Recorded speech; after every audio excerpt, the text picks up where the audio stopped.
لا الہ الا اللہ پڑھ لا الہ الا اللہ۔ کوئی شخص طواف کرتا ہے لیکن نیت والی دعا نہ پڑھے، لیکن نیت تو کر کے طواف کرے نا۔ اللہ اکبر کہہ دیا، نیت تو کرے نا۔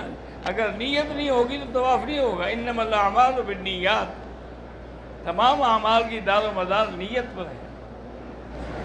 طواف کے بعد جو 2 رکعت پڑھی جاتی ہیں، یہ حنفی مسلک میں واجب ہے۔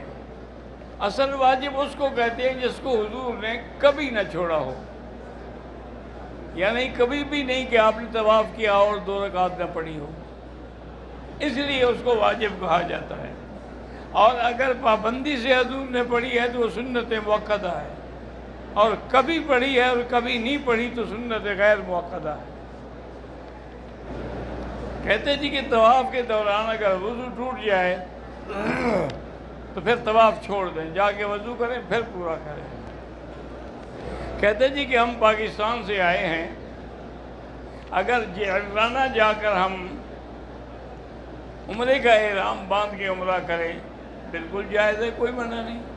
جعرانہ سے حضور پاک نے خود بھی عمرہ کیا ہے صلی اللہ علیہ وسلم، تو اگر کوئی جعرانہ سے عمرہ کرے یا مسجد عائشہ سے عمرہ کرے دونوں جائز ہیں۔ کہتے جی کہ بعض ملکوں میں خانہ کعبہ کا نمونہ بناتے ہیں اور وہاں لوگ طواف کرتے ہیں، صفا مروا دوڑتے ہیں، وہ کہتے ہیں کہ ہم حج کی ان کو ٹریننگ دے رہے ہیں۔ بالکل ناجائز بات ہے۔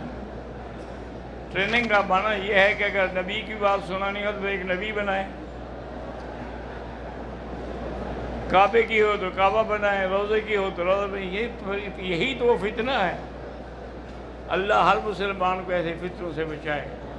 تعلیم دینی ہے، کتاب پڑھ کے سنا دیں، ایک ایک چیز بتا دیں۔